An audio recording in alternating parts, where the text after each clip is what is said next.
They thought he was just another nobody. They had no idea. He owned the building they worked in.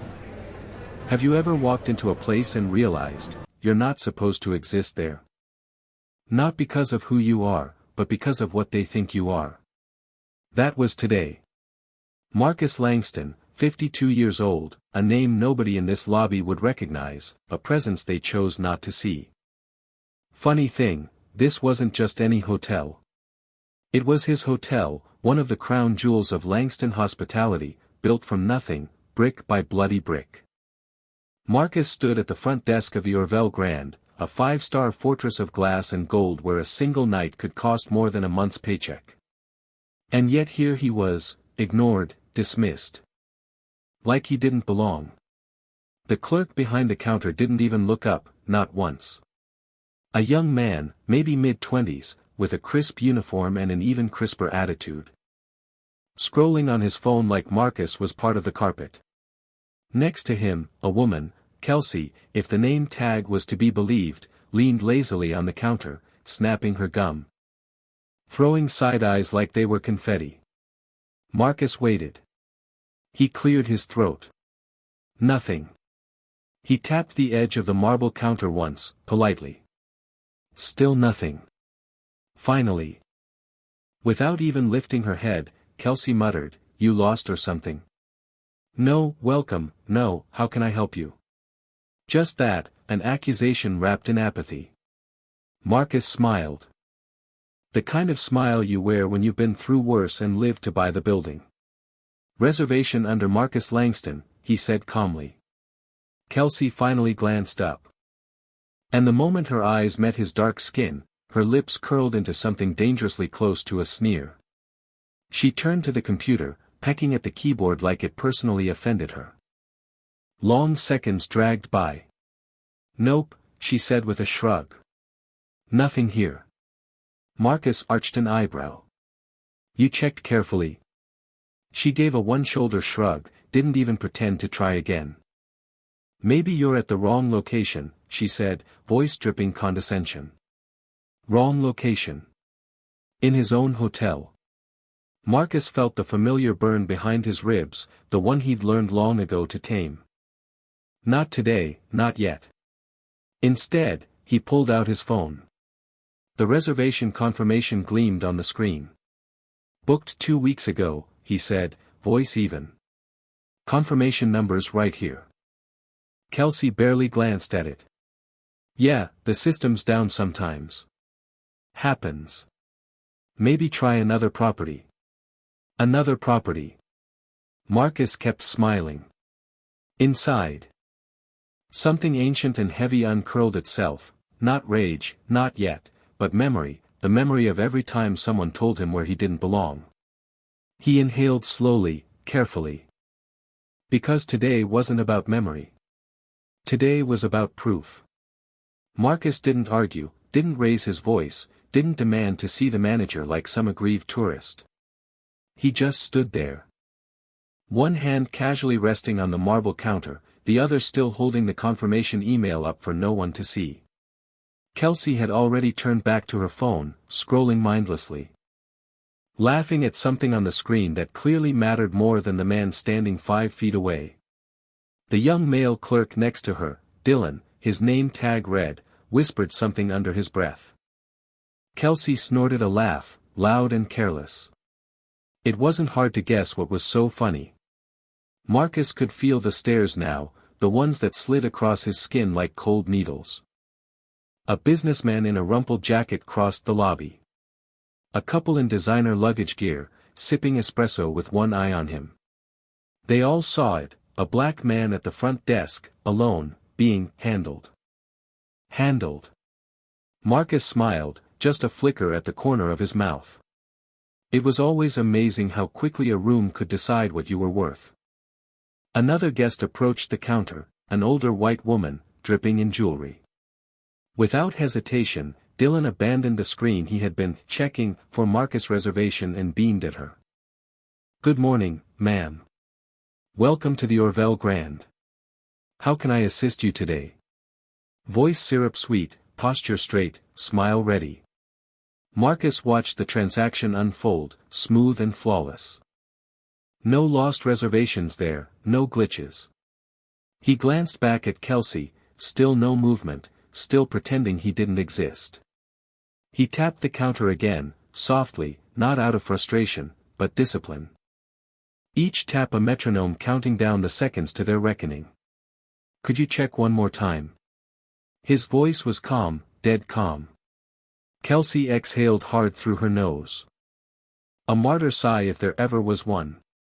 Without even looking, she pecked a few keys on the keyboard, then said flatly, "Nope. Sorry. Nothing under that name." "You sure you booked here?" Marcus tucked his phone back into his pocket, slowly. Behind his stillness, behind the small polite smile still frozen on his face, his mind was already moving. He knew this system better than anyone, hell, he had approved the damn operating manual for it. There were only two reasons a confirmed reservation would vanish: a system crash, which hadn't happened in years, or someone had manually erased it. And he had a feeling it wasn't the system that had decided he didn't belong, not today, not here. And certainly not under her watchful little smirk. Marcus leaned in slightly, just enough for Kelsey to glance up again. "Maybe check the activity log," he suggested, voice light. Kelsey rolled her eyes. "Sir, I told you, if it's not there, it's not there. Translation, get out." Marcus nodded once, then, slowly, deliberately, pulled a second phone from his jacket pocket. A black work phone, sleek and official, that only a handful of people on this planet knew the credentials for. He tapped the screen, logged in, and accessed the Orville Grand's internal reservation system. The world around him blurred, narrowed to a point as he scrolled through the back-end database. His reservation popped up immediately, confirmed, time-stamped, validated. And then, deleted, manually. He clicked into the audit trail. There it was, clear as daylight, deleted at 9:42 a.m., user ID. Kelsey.s. Marcus stared at the glowing screen for a beat longer, then slowly let out a breath he didn't know he was holding. Well. Wasn't that interesting? Marcus didn't rush. He let the moment breathe, let it stretch thin, vibrating with the kind of tension only the stupid ignored. He tapped the screen once more. Saving the audit log with a quiet flick of his thumb, evidence secured, chessboard set. He slid the phone back into his jacket like a surgeon sheathing a scalpel. Then, only then, did he look back up at Kelsey. She was still at her post, scrolling, oblivious, chewing her gum like she was getting paid by the pop, flicking quick, impatient glances at Marcus as if he were a stain on the counter. He took a step closer, deliberate, measured. The shift in distance made her stiffen. Just a flicker, a tell so small most would have missed it. Marcus didn't miss anything. "Excuse me," he said smoothly. "Mind checking again?" Kelsey rolled her eyes so hard you could almost hear the strain. "Sir," she sighed, voice oozing exasperation, "I already told you, check," Marcus repeated. Voice low but sharp enough to cut through marble. The air around them shifted, subtle but real. Dylan, the young male clerk, froze mid-keystroke. The businesswoman sipping her espresso at the lounge turned slightly in her seat, pretending not to watch. Kelsey huffed but dragged her fingers across the keyboard in the laziest pantomime of working you've ever seen, her nails clicking against the keys with exaggerated slowness, a silent mockery. "Nope," she announced, not even bothering to hide the smirk this time. "Still not here." Marcus smiled, tight, thin. "Strange," he murmured, tilting his head slightly. "I could have sworn I booked it myself." Kelsey shrugged, bored. "Maybe you're confused, sir. It happens." Marcus nodded thoughtfully, as if digesting a profound insight, leaned an elbow lightly on the counter, casual. "Or maybe," he said. Almost conversational, "someone made a little mistake." Kelsey froze again, half a second, barely visible, but enough. "Whatever you say, sir," she said, twisting the last word like a dagger. Mistakes, Marcus continued, voice dropping an octave, can be expensive. A flash of something crossed Kelsey's face, irritation. Fear. Hard to tell. Her jaw tightened. Her fingers gripping the edge of the desk just a little too hard. Dylan glanced sideways at her now, just a twitch of the eyes, just a flick of unease. Marcus saw it, logged it. He straightened slowly, adjusting his jacket cuffs like a man preparing for something serious. Behind him, the lobby hummed quietly, just a notch. The kind of silence that thickens right before a storm. Marcus smiled again, wider this time, not warm, not friendly. Tell you what, he said, voice silky smooth, maybe your manager can help. Kelsey's smirk faltered, just a little. Manager's busy, she snapped, recovering. I'm patient, Marcus replied. He wasn't, not anymore. Marcus let the silence stretch a beat longer. Long enough for Kelsey to shift uncomfortably behind the counter. She tapped a few keys pointlessly, more to avoid his stare than to actually do anything. Her fingers drumming a nervous rhythm against the polished surface. Dylan, still pretending to work, stole another glance at them. Sweat darkened the collar of his starched uniform shirt. He knew something was wrong. They all knew. Marcus leaned a fraction closer, voice smooth as velvet and just as dangerous. Still busy, is he? Kelsey blinked rapidly. Yes, sir. Managers. Tied up right now. Tied up, Marcus echoed, savoring the words. He turned slightly, surveying the lobby with slow precision. The guests in the lounge area, the businesswoman, the elderly couple. The pair with matching suitcases, all pretending not to watch, pretending very, very badly. The air was growing thicker by the second. Marcus turned back to Kelsey, his expression carved in stone. Then how about you untie him? No raise in volume, no anger in tone, just wait, cold, deliberate wait. Kelsey's smirk, so casual minutes ago, cracked at the edges. She hesitated. Marcus said nothing else, just watched. People did funny things under silence. Finally, with a sigh heavy enough to wilt the orchids in the lobby vases, Kelsey picked up the phone and punched in a code. Her voice dropped to a whisper, but in the tension-soaked room, it might as well have been a shout. Mr. Benson, sir. There's a guest here asking for you. Pause. No, sir. I tried. He's being difficult. Marcus smiled, slow and dangerous. Kelsey shot him a desperate little look, half pleading. Half daring him to make a scene. Marcus simply tapped the counter once. Tap. Tap. Steady. Waiting. Across the lobby, a side door cracked open. A man in a gray suit hurried out, early 50s, balding. Skin pale as wax. Gordon Benson, general manager of the Orville Grand. He spotted Kelsey waving frantically and made a beeline for the desk, his polished shoes clicking nervously against the marble. Marcus didn't move, didn't blink, let Benson come to him. Always better to let them walk into the trap themselves. Good morning, sir, Benson blustered, his hands fluttering uselessly in the air. I'm Gordon Benson, general manager. How can I assist you today? Assist.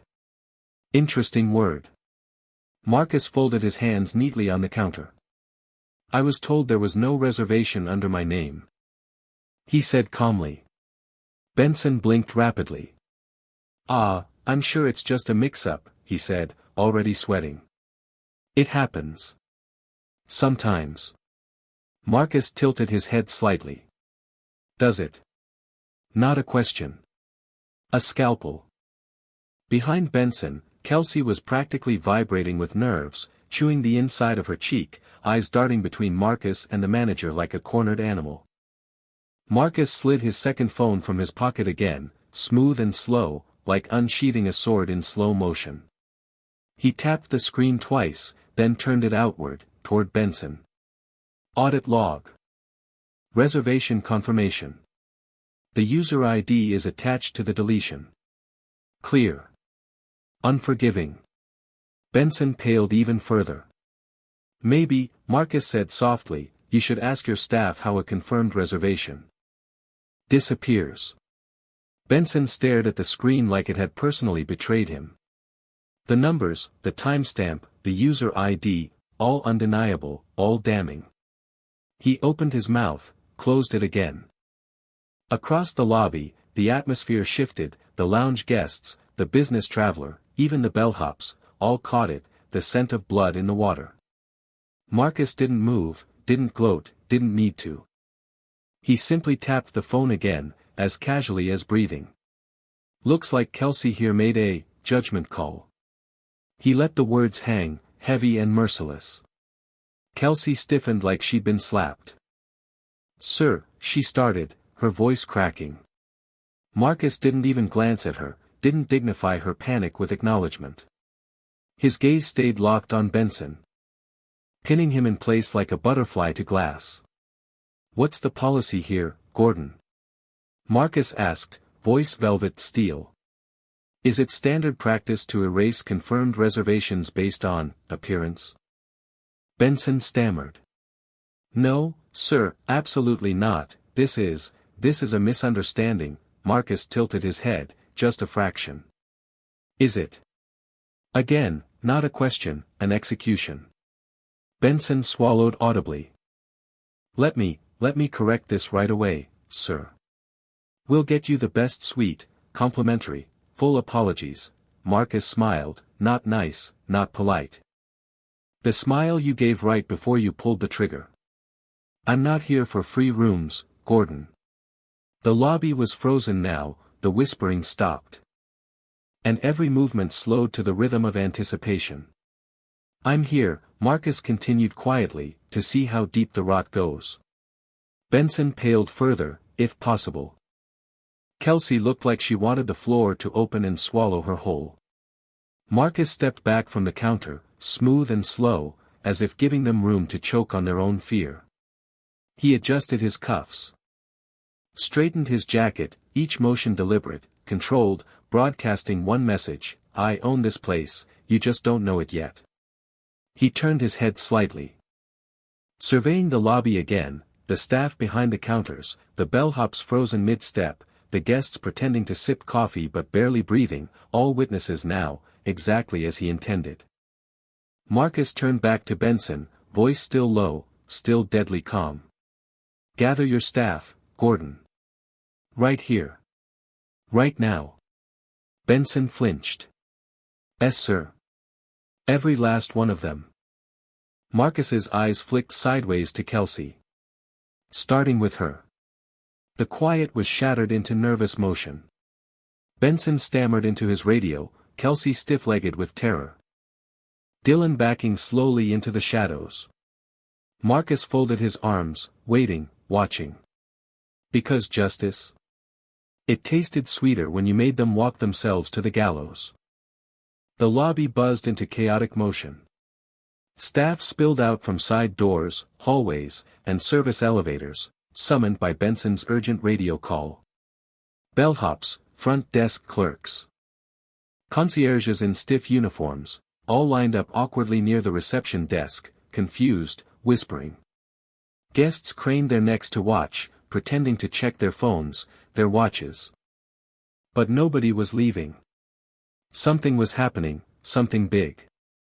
Marcus didn't say a word, simply stood there, arms folded, his silence louder than any siren. Benson hovered nearby. Sweating through his suit jacket, his hands flapping uselessly like a man trying to put out a fire with his breath. Kelsey stood dead center, stiff as a corpse, her arms clamped to her sides. Eyes wide, rimmed with panic. Marcus let the silence stretch, let it hurt. Then, finally, he spoke. My name, he said, voice cutting clean through the marble and glass, is Marcus Langston. A ripple passed through the room, the name meant something to some, not all, yet. Marcus let it hang there, the ones who recognized it going stiff, the others scrambling mentally. He paced forward one step, slow and measured. 2 weeks ago, I made a reservation at this hotel. My hotel. Another ripple, bigger now. Someone gasped. And someone else dropped a phone onto the marble with a loud clatter. Marcus didn't flinch. Today, he continued, I walked into my own lobby, my own company's flagship, and I was erased. He let the word drop like a stone into a well. Benson visibly swayed, his face ashen. Kelsey pressed her lips together so hard they turned white. No greeting, Marcus said. Pacing slowly along the line of staff. No assistance. Only dismissal. His gaze raked across the assembled employees, freezing them in place. And when I insisted, politely, on what was rightfully mine. He stopped directly in front of Kelsey. A confirmed reservation was deleted. Kelsey's knees buckled slightly. But she locked them straight, out of sheer terrified pride. Not by accident, Marcus added. Not by glitch. By choice. He turned to the gathered audience now, the staff, the guests. The invisible eyes of 100 phones recording under tables and behind handbags. A choice based, Marcus said, voice dropping lower, colder, on nothing more than the color of my skin. The room froze, stone still, as if even breathing too loudly would shatter the moment. Benson tried to step forward. Mr. Langston, please, allow me to apologize. Marcus held up a hand, flat, final. Benson stopped mid-step like he'd walked into a brick wall. Not yet. Marcus turned to Kelsey. Her face was crumbling by the second, her hands shook, and her nails dug into her palms. Do you have anything to say? Marcus asked softly, before I decide what happens next. The entire lobby leaned in, and even the ceiling seemed to bow closer. Kelsey opened her mouth, closed it. No words came, just the faintest, gasping whisper of fear. Kelsey's mouth opened and closed, silent, dry, useless, the perfect sound of guilt. Marcus waited, not rushing. Letting the weight of the silence settle onto her shoulders, 100 invisible hands pushing her down. The other staff shifted uncomfortably in the growing stillness, some looked at the floor. Some at the ceiling, anywhere but at Marcus. But there was nowhere left to look, not anymore. Marcus clasped his hands behind his back, his voice smooth and merciless. Let me help you, Kelsey. She flinched like the words had teeth. You saw me walk in this morning. You saw the way I was dressed. You saw my face. And you made a decision. He stepped forward, slow and deliberate. Closing the distance by inches. You decided I didn't belong. Kelsey's lip trembled, her hands balled into fists at her sides, she wanted to deny it, fight it, scream that it wasn't true. But everyone had seen, everyone had felt it. Marcus let the moment rot around her, then turned, addressing the entire lobby now, his voice low but sharp enough to carve the room into obedience. What you all just witnessed isn't a system glitch, it wasn't a misunderstanding, it was a choice. He paced slowly along the line of frozen staff, each step a hammer blow.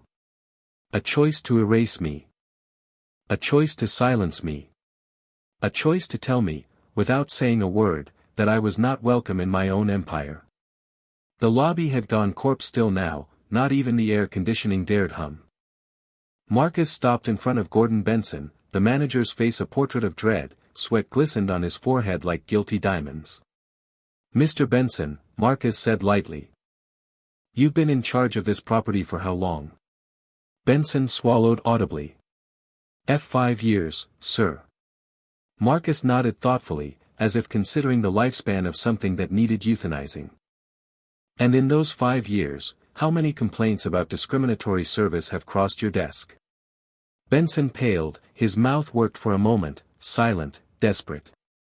Finally, some, sir, he croaked. A few. But, we handled them internally. Marcus smiled, the kind of smile that lets everyone know, you just confessed to everything without me lifting a finger. You handled it. He said the words like tasting something bitter, then, a beat later, by hiding it. Benson shrank visibly. Kelsey stood paralyzed, the blood draining from her face. The guests in the lounge were practically pressed into their chairs now, eyes wide, phones subtly filming under menus and newspapers. Marcus turned slowly to the entire room and dropped the first hammer. Effective immediately, Marcus said, voice calm and final, Kelsey S. is terminated from Langston Hospitality. Kelsey gasped. A choked sound ripped straight from her gut, staggered back a half step, as if struck. Security, already hovering at the edges of the scene, moved in, silent, professional.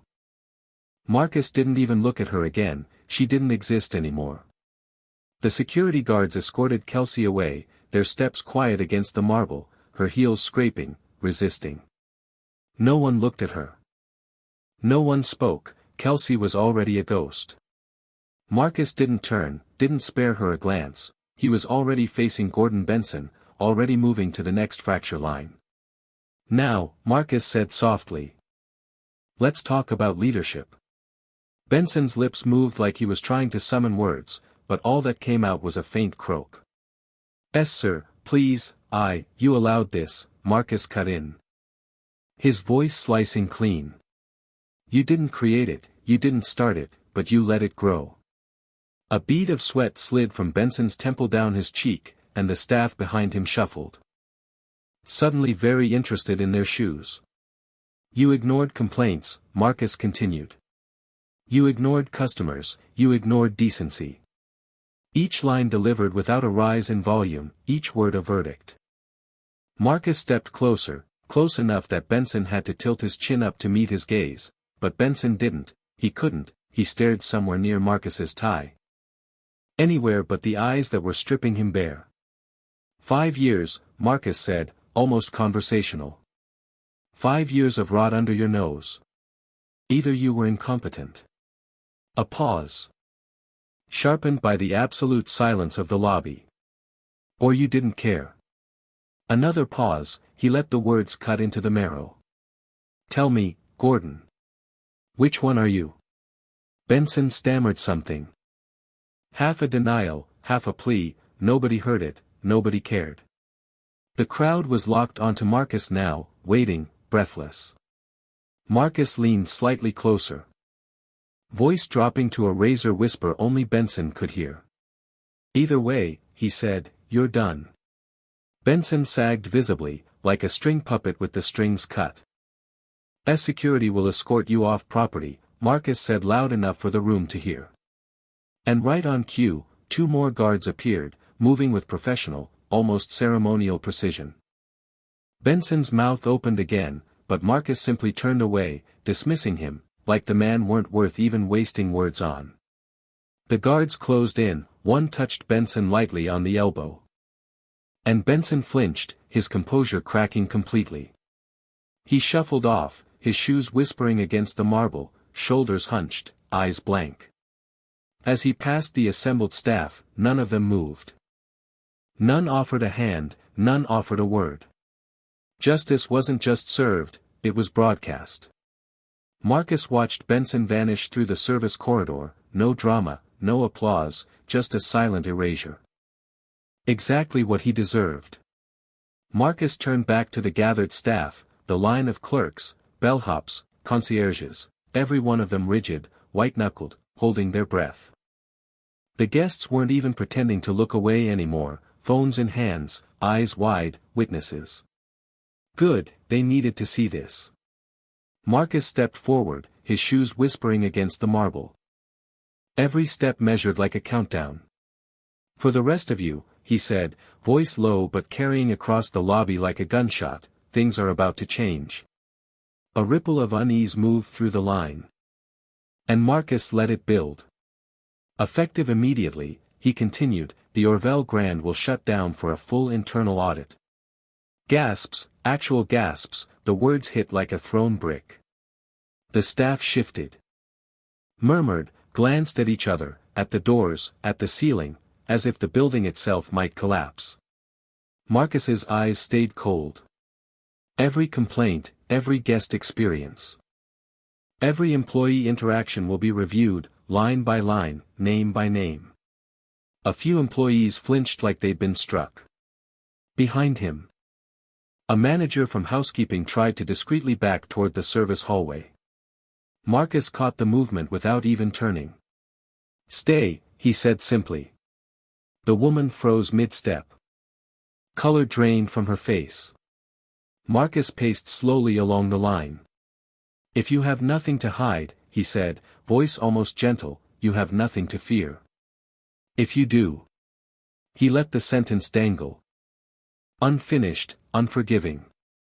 The weight of those unsaid words settled over the lobby like a storm cloud. "Until further notice," Marcus continued, "this property is closed to new bookings. And current guests will be relocated to sister hotels at our expense." Even the guests in the lounge reacted to that, murmurs, side eyes, nervous shifting. No one had ever seen anything like this. Marcus clasped his hands behind his back again, calm, commanding. Langston Hospitality built its name on dignity, respect, and excellence. We do not make excuses, we do not tolerate rot. His gaze swept the room one final time, hard, unblinking. "You have 1 hour," he said, "to report to Conference Room B for mandatory interviews. If you choose not to appear," a pause. The lobby held its breath. "Your employment is terminated." Dead silence. Marcus didn't smile, didn't gloat, he simply stood there, radiating an authority so cold, so absolute, that even the chandeliers seemed to shudder. The Orville Grand wasn't just being audited, it was being reborn, or burned down, depending on who you were. For a long moment, no one moved. The lobby hung in frozen suspension, like time itself had been sucker-punched. Marcus stood at the center of it all, unmoving, unshaken. Then, without a word, he reached into his jacket and pulled out a small, black leather folder, laid it gently on the marble counter, the sound sharp in the silence. Inside, an official memorandum from Langston Hospitality's corporate board, signed, sealed, authorizing everything he had just declared, no debate, no reversal. The folder sat there like a tombstone. Marcus turned, slow, measured, and each step across the marble echoed like a drumbeat of judgment. Staff parted before him without being told, guests shrank back in their chairs. Even the chandeliers overhead seemed to dim, casting long, cold shadows across the lobby floor. At the door, Marcus paused, just once, glanced back over his shoulder. His eyes sweeping the room with a gaze colder than any winter storm. "This place will be better," he said quietly, "or it will be gone. No anger, no theatrics. Just the inevitability of a man who didn't bluff, a man who finished what he started." And then, he stepped out into the sunlight, gone, like a storm that leaves the town standing. But never the same again. Inside, behind the heavy glass doors, the lobby slowly breathed again, but nothing felt right. The furniture was the same, the chandeliers still sparkled. The marble still gleamed, yet something fundamental had shifted, something everyone could feel, even if they didn't have the words for it. Justice had walked among them, silent, cold, unstoppable. And it had left a mark no polishing could erase. Some victories don't need applause, they don't need headlines, they don't even need a raised voice. Sometimes, justice is just a man standing his ground, unmoving, uncompromising, until the walls that tried to contain him crumbled into dust.